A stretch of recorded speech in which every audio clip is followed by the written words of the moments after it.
Gəlin bir anlıq təsəvvür edək. İl 1979. İran.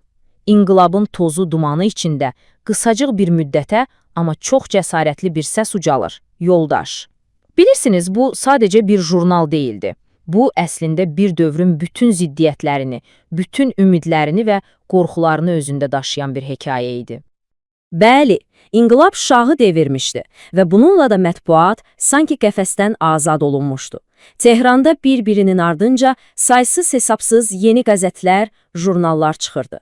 Məhz bu partlayışın, bu səs-küyün içində Azərbaycan türkçəsində nəşr olunan Yoldaş jurnalı ortaya çıxdı və onun missiyası tamamilə fərqli idi. Bu qədər səs-küyün, bu qədər yeni nəşrin arasında Yoldaşı fərqləndirən nə idi? Əslində, cavabın bir hissəsi elə adının özündə gizli idi. Bu, ilk ipucuydu. Yoldaş. Bilirsiniz, bu söz o dövrdə sadəcə dost demək değildi. 1979-cu ilin siyasi ab-havasında bu sözün çox güclü bir çəkisi var idi. Yoldaş inqilab deməkdi, sosializm deməkdi, köklü dəyişiklik deməkdi. Jurnal hələ ilk addımından öz mövqeyini açıq-aşkar ortaya qoyurdu. Gəlin əsas məlumatlara nəzər salaq. 1979-cu il martın 3-də Tehranda nəşrə başlayıb. Baş redaktoru Hüseyn Düzgün, dili isə Azərbaycan türkçəsi idi. Rəsmi olaraq da Azərbaycan Azadlıq Axtaranlar Firqəsinin orqanı kimi təqdim olunurdu. Amma işin maraqlı tərəfi budur ki, əvvəllər belə bir partiyanın olduğuna dair heç bir sübut yoxdur. Deyəsən, bu kimlik sırf jurnal üçün yaradılmışdı. Yəqin ki, o dövrün mürəkkəb siyasi oyunlarında özünü qorumaq üçün düşünülmüş çevik bir gediş idi. Yaxşı, əgər jurnalın rəsmi kimliyi bu qədər çevik idisə, bəs onun siyasi mövqeyi necə idi? Bax, hekayə məhz bu nöqtədə biraz daha mürəkkəbləşir. Başlanğıcda mövqeyi olduqca aydın idi, solçu idi, fəhlə hüquqlarını müdafiə edirdi və bütün azadlıq axtaranları bir araya gəlməyə səsləyirdi. Lakin yeni qurulan İslam Respublikası öz gücünü artırdıqca Yoldaş da bu təzyiqi hiss etməyə başladı. Sağ qalmaq üçün mövqeyini dəyişdirməyə məcbur oldu. Və bu dəyişikliyi jurnalın üz qabağına baxanda sözün əsl mənasında görmək mümkündür. Cəmi bir neçə həftə ərzində loqo, üslub, hər şey tamamilə dəyişdi. Solçu simvollar yox oldu, yerini daha neytral, hətta bəzən dini çalarları olan bir dizayn tutdu. Bu, sanki vizual bir təslimiyyət idi.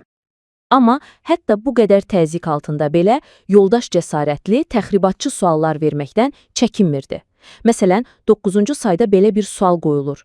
Azərbaycanlılar 21 Azər gününü qeyd etməli, yoxsa matəm tutmalıdır? Bu heç də sadə bir sual deyil. Çünki 21 Azər 1946-cı ildə Təbrizdə qurulan və bir il sonra amansızcasına dağıdılan Azərbaycan Milli Hökumətinin süqut etdiyi gündür. Bu mövzuya toxunmaq, mərkəzi hökumətin ən həssas yarasına toxunmaq kimi bir şey idi. Və Yoldaşın arsenalında təkcə sözlər yox idi. Onlar daha bir cəsarətli silahdan da istifadə edirdilər, siyasi karikaturalardan. Bu karikaturalar birbaşa senzuranı, ixtilaf yaradan qüvvələri hədəfə alırdı. O cür qeyri-sabit bir mühitdə belə bir vizual satirə ilə çıxış etmək həqiqətən də çox riskli bir addım idi. Beləliklə, bütün bu siyasi manevrlar, risklər, Yoldaşın əsl kimliyinin nə olduğu barədə ciddi suallar yaradır. Bizim bugün apardığımız təhlildə məhz İran və Azərbaycanın müasir tarixçisi Dr. Yunis Leysinin araşdırmalarına əsaslanır. Ancaq Leysinin də vurğuladığı kimi, siyasət hekayənin yalnız bir tərəfidir. Jurnalın daha dərin, daha fundamental bir missiyası da var idi. Bəli, tamamilə doğru.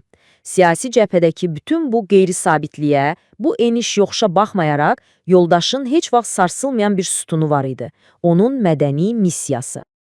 Deməli, siyasət dəyişə bilərdi, ancaq Azərbaycan dilinə, mədəniyyətinə olan bağlılıq dərin və sarsılmaz olaraq qalırdı. Bəs bu təsir özünü konkret olaraq necə göstərirdi? Jurnal nə edirdi? Hər şeydən əvvəl Yoldaş bir növ ədəbi körpü funksiyasını yerinə yetirirdi. 10 illiklər boyu ya unudulmuş, ya da qadağan edilmiş klassik Azərbaycan ədəbiyyatı nümunələrini tapıb nəşr edirdi.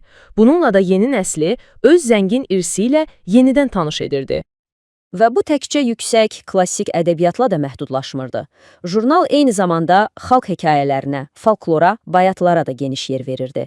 Yəni bölgənin canlı, nəfəs alan mədəni səsini qoruyur və daha geniş kütlələrə çatdırırdı. Və ən vacib məqam budur. Bütün bunlar, hər bir məqalə, hər bir şeir, səlis və zəngin Azərbaycan türkçəsində nəşr olunurdu. Bu, jurnalı sadəcə bir nəşr olmaqdan çıxarıb, dilin özü üçün bir həyat mənbəyinə, bir etalona çevirirdi. Bu, gündəlik siyasətdən qat-qat böyük bir məqsəd idi. Amma təbii ki, təxribatçı siyasətlə güclü mədəniyyət iddiasının bu birləşməsi çox da uzun çəkə bilməzdi. Təhlükəli bir kombinasiya idi. Və son həqiqətən də çox sürətlə gəldi. 1358-ci ilin xordad ayında, yəni 1979-cu ilin iyununda jurnal ciddi maliyyə çətinlikləri yaşadığını elan etdi. Bundan cəmi bir neçə həftə sonra, iyunun 23-də mətbəələrinə silahlı basqın oldu və yayım dayandırıldı.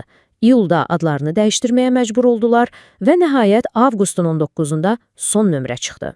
Hər şey cəmi bir neçə ay içində baş verib bitdi. Bəli, cəmi 4 aylıq qısa bir fəaliyyətdən sonra Yoldaş öz adından imtina etməyə məcbur oldu. Son bir cəhdlə redaksiya Tehrandan Azərbaycanın ürəyi sayılan Təbrizə köçdü, amma bu da onları xilas edə bilmədi. İnqilabın səsi elə inqilabın özü tərəfindən susturuldu. Yaxşı, belə qısa və alavlı bir həyatdan sonra biz Yoldaşın hekayəsindən bugün hansı nəticəni çıxarmalıyıq? Bu hekayə bizə nə deyir? Son nəticədə Yoldaş çox güclü bir örnəkdir. O bizə inqilabi bir dövlətdə müstəqil medianın hansı inanılmaz çətinliklərlə üzləşdiyini göstərir. Siyasi xaosun ortasında mədəni bir missiyanın necə həyata keçirilə biləcəyinin hekayəsidir. Və ən əsası, qısa ömrünə baxmayaraq, Azərbaycan dili və mədəniyyəti üçün həyati bir platforma olub. Bütün bu təhlil üçün bir daha Dr. Yunis Leysinin dərin araşdırmalarına borcluyuq. Və bütün bunlar bizi çox fundamental bir suala gətirib çıxarır.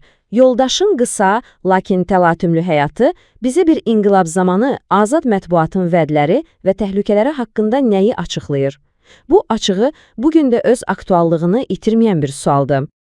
Biz bu müzakirələri və bu kimi mövzuları gələcək videolarda mütləq davam etdirəcəyik. Əgər bu təhlili faydalı və maraqlı hesab etdinizsə, lütfən onu dostlarınızla paylaşın və əlbəttə Tarix və Şəxsiyyət kanalına abunə olaraq bizə dəstək göstərin.